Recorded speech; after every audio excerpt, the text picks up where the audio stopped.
ನಮಸ್ಕಾರ. ಸ್ವಯಂ ಪಾಕ ಅಭಿಮಾನಿಗಳಿಗೆ ಸ್ವಾಗತ. ಈ ದಿನ ನಾನು ಹೆಸರು ಬೇಳೆ ಸಾರು ಹೇಗೆ ಮಾಡೋದು ಅಂತ ಹೇಳಿ ತೋರಿಸ್ಕೊಡ್ತಾ ಇದ್ದೀನಿ. ಬೇಕಾಗುವ ಪದಾರ್ಥಗಳು: ಹೆಸರು ಬೇಳೆ ನಾನಿಲ್ಲಿ 1/3 ಕಪ್ ನಷ್ಟು ಇಟ್ಕೊಂಡಿದ್ದೀನಿ. ಸಾರಿನ ಪುಡಿ ಹುರ್ಕೊಳ್ಳೋದಕ್ಕೆ ಜೀರಿಗೆ 3 ಟೀ ಸ್ಪೂನು, ಕರಿಬೇವಿನ ಎಲೆ 5-6, ನಾನಿಲ್ಲಿ ಬ್ಯಾಡಗೆ ಮೆಣಸಿನ್ಕಾಯಿ 2 ಇಟ್ಕೊಂಡಿದ್ದೀನಿ. ಹಾಗೆ ಮಣಿಕಟ್ಟು ಮೆಣಸಿನ್ಕಾಯಿ 1 ಇಟ್ಕೊಂಡಿದ್ದೀನಿ. ಕೊತ್ತಂಬರಿ ಬೀಜ 1 ಟೀ ಸ್ಪೂನು, ಮೆಣಸಿನ ಕಾಳು 1/4 ಟೀ ಸ್ಪೂನು, ಮೆಂತ್ಯ 1/4 ಟೀ ಸ್ಪೂನು, ಸಾಸಿವೆ 1/4 ಟೀ ಸ್ಪೂನು, ಇಂಗು ಸ್ವಲ್ಪ, ಇಂಗಿನ ತೀಕ್ಷ್ಣತೆ ನೋಡಿ ಹಾಕೊಳ್ಳಿ. ಟೊಮೆಟೊ 2, ಉಪ್ಪು ರುಚಿಗೆ ತಕ್ಕಷ್ಟು, ನಾನಿಲ್ಲಿ ಅರ್ಧ ಟೇಬಲ್ ಸ್ಪೂನ್ ಕಲ್ಲು ಉಪ್ಪು ಇಟ್ಕೊಂಡಿದ್ದೀನಿ. ಕೊತ್ತಂಬರಿ ಸೊಪ್ಪು ಸ್ವಲ್ಪ, ಲಿಂಬೆ ಹಣ್ಣು 1 ಇಟ್ಕೊಂಡಿದ್ದೀನಿ. ರಸ ನೋಡಿ ಹಾಕೊಳ್ಳೋಣ. ನೀವು ಹುಣಸೆ ಹಣ್ಣು ಬೇಕಾದ್ರೂ ಹಾಕೋಬಹುದು. ತಾಜಾ ತೆಂಗಿನಕಾಯಿ ತುರಿ ಅರ್ಧ ಕಪ್ ನಷ್ಟು, ನಾನು ಈಗಾಗಲೇ ಅದನ್ನ ಕಾಯಿ ಹಾಲನ್ನ ತೆಗೆದು ಇಟ್ಕೊಂಡಿದ್ದೀನಿ. ನೀರು 6 ಕಪ್ ನಷ್ಟು ಇಟ್ಕೊಂಡಿದ್ದೀನಿ. ಸಾರಿನ ಹದ ನೋಡಿ ಎಷ್ಟು ಬೇಕೋ ಅಷ್ಟು ಹಾಕೊಳ್ಳೋಣ. ಹೆಸರು ಬೇಳೆನ ಒಂದು ಪಾತ್ರೆಗೆ ಹಾಕಿ ಚೆನ್ನಾಗಿ ಇದನ್ನ ತೊಳ್ಕೊಳ್ಳೋಣ. ತೊಳೆದ ಹೆಸರು ಬೇಳೆಗೆ 2 ಕಪ್ ನಷ್ಟು ನೀರು ಹಾಕಿದೀನಿ. ಮತ್ತೆ ಬೇಕಂದ್ರೆ ನೋಡ್ಕೊಂಡು ಹಾಕೊಳ್ಳೋಣ. ಇದನ್ನ ಬೇಯಲಿಕ್ಕೆ ಇಡೋಣ. ಜೊತೆಗೆ 1/4 ಟೀ ಸ್ಪೂನ್ ಅಷ್ಟು ಅರಿಶಿಣ ಹಾಕಿದ್ದೀನಿ. 1/4 ಟೀ ಸ್ಪೂನ್ ಅಷ್ಟು ಎಣ್ಣೆ ಹಾಕಿ ಕಾಯ್ಲಿಕ್ಕೆ ಇಡಿ.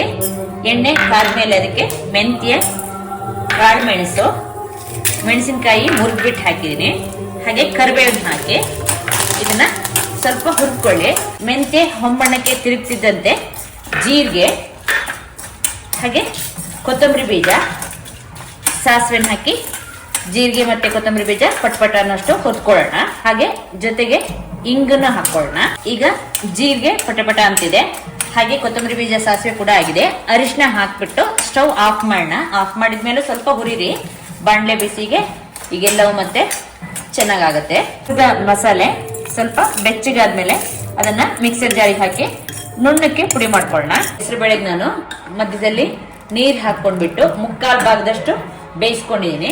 ಈಗ ಇದಕ್ಕೆ ಕರಿಬೇವನ್ನ ಸ್ವಲ್ಪ ಈ ತರ ಮುರಿದ್ಬಿಟ್ಟು ಹಾಕೊಳ್ಳೋಣ. ಹಾಗೆ ಟೊಮೆಟೊ ಹಣ್ಣನ್ನ ಸಣ್ಣಕ್ಕೆ ಹೆಚ್ಕೊಂಡಿದ್ದೀನಿ, ಅದನ್ನು ಕೂಡ ಹಾಕೊಳ್ಳೋಣ. ಈಗ ಟೊಮೆಟೊ ಹಾಕಿದ್ಮೇಲೆ ನಾನು ಚೆನ್ನಾಗಿ ಬೇಯಿಸ್ಕೊಂಡಿದ್ದೀನಿ. ಟೊಮೆಟೊನು ಬೆಂದಿದೆ, ಹಾಗೆ ಹೆಸರು ಬೇಳೆ ಕೂಡ ಚೆನ್ನಾಗಿ ಬೆಂದಿದೆ. ಹೆಸರು ಬೇಳೆ ನೀವು ಕುಕ್ಕರ್ಲಿ ಇಡ್ತೀನಿ ಅಂದ್ರೆ ಅದ್ರಲ್ಲಿ ಕೂಡ ಇಟ್ಟು 1 ಅಥವಾ 2 ವಿಷಲ್ ಕೂಗಿಸಿದ್ರೆ ಸಾಕಾಗತ್ತೆ. ಈಗ ಇದಕ್ಕೆ ಉಪ್ಪು ಹಾಗೆ ಸಾರಿನ ಪುಡಿ ಹಾಗೆ ಸ್ವಲ್ಪ ಬೆಲ್ಲವನ್ನು ಹಾಕೊಳ್ಳೋಣ. ಚೆನ್ನಾಗೊಮ್ಮೆ ಇದನ್ನ ಕೈಯಾಡ್ಬಿಟ್ಟು ಕುದಿಸ್ಕೊಳ್ಳೋಣ. ಈಗ ಸಾರಿನ ಪುಡಿ ಹಾಕಿ ನಾನು ಚೆನ್ನಾಗಿ ಕುದಿಸಿದೀನಿ ನೋಡಿ. ಸಾರು ಕೂಡ ಈ ಹದದಲ್ಲಿದೆ. ನೀವು ನೀರನ್ನ ನೋಡ್ಬಿಟ್ಟು ಹಾಕೊಳ್ಳಿ. ಕುಕ್ಕರ್ನಲ್ಲಿ ಬೇಯಿಸಿದ್ರೆ ನಿಮಗೆ ಜಾಸ್ತಿ ನೀರು ಬೇಕಾಗಲ್ಲ. ಹಾಗೆ ಬೇಯಿಸಿದಾಗ ಸ್ವಲ್ಪ ಜಾಸ್ತಿ ನೀರು ಬೇಕಾಗತ್ತೆ. ಈಗ ಇದಕ್ಕೆ ಕಾಯಿ ಹಾಲನ್ನ ಕೊನೆಯಲ್ಲಿ ಹಾಕಿ 1 ಕುದಿ ಬರ್ಸಿದ್ರೆ ಸಾಕಿದೀಗ. ಕಾಯಿ ಹಾಲು ಹಾಕಿದ್ಮೇಲೆ ನಾನು 1 ಕುದಿ ಬರ್ಸಿದೀನಿ ಅಷ್ಟೇನೆ. ಬೇಸಿಗೆ ಕಾಲ ಅಂದ್ರೆ ನೀವು ಸ್ವಲ್ಪ ಜಾಸ್ತಿ ಹೊತ್ತು ಕುದಿಸಿ, ಇಲ್ಲ ಅಂದ್ರೆ 1 ಕುದಿ ಬರ್ಸಿದ್ರೆ ಸಾಕಾಗತ್ತೆ. ಕೊತ್ತಂಬರಿ ಸೊಪ್ಪು ಹಾಕೊಳ್ಳೋಣ. ಒಗ್ಗರಣೆನ ಮಾಡ್ಕೊಳ್ಳೋಣ. ಎಣ್ಣೆ ಕಾದ್ಮೇಲೆ ಅದಕ್ಕೆ 3/4 ಟೀ ಸ್ಪೂನು ಸಾಸಿವೆ ಪುಡಿ ಹಾಕೋಣ. ತುಪ್ಪ ತಿನ್ನೋದಾದ್ರೆ ತುಪ್ಪದ್ದೇ ಒಗ್ಗರಣೆ ಕೊಟ್ಕೋಬಹುದು. ಸಾಸಿವೆ ಪಟಪಟ ಆದ್ಮೇಲೆ ಜೀರಿಗೆ 1 ಟೀ ಸ್ಪೂನು. ಈಗ ಜೀರಿಗೆ ಸಾಸಿವೆ ಪಟಪಟ ಅಂತ ಇದೆ. ಈಗ ಇದಕ್ಕೆ ಸ್ವಲ್ಪ ಇಂಗ್ ಹಾಕೊಳ್ಳೋಣ. ಇಂಗಿನ ತೀಕ್ಷ್ಣತೆ ನೋಡಿ ಇಂಗ್ ಹಾಕೊಳ್ಳಿ.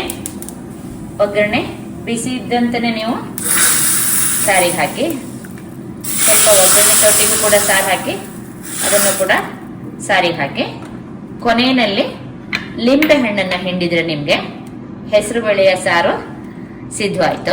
ಚೆನ್ನಾಗಿ ಒಂದ್ಸಲ ಕೈ ಆಡಿಸ್ಕೊಳ್ಳೋಣ. ನೋಡಿ ಈಗ ಸಾರು ಈ ಹದದಲ್ಲಿದೆ. ಇದಕ್ಕೆ ನಾನೀಗ 6-6.5 ಕಪ್ ಅಷ್ಟು ನೀರು ಹಾಕಿದೀನಿ. ನೀವು ಕುಕ್ಕರ್ ನಲ್ಲಿ ಬೇಯಿಸಿದ್ರೆ ಕಡಿಮೆ ನೀರು ಸಾಕಾಗತ್ತೆ. ಮತ್ತೆ ನೀವು ಹದ ನೋಡ್ಕೊಂಡು ನೀರು ಹಾಕೊಳ್ಳಿ. ನೋಡಿದ್ರಲ್ವಾ ಹೆಸರು ಬೇಳೆ ಸಾರು ಹೇಗೆ ಮಾಡೋದು ಅಂತ ಹೇಳಿ. ನೀವು ಕೂಡ ನಿಮ್ಮ ಮನೆಯಲ್ಲಿ ಈ ಸಾರನ್ನು ಮಾಡ್ಬಿಟ್ಟು ನಿಮ್ಮ ಅಭಿಪ್ರಾಯ ತಿಳಿಸಿ. ನಮಸ್ಕಾರ.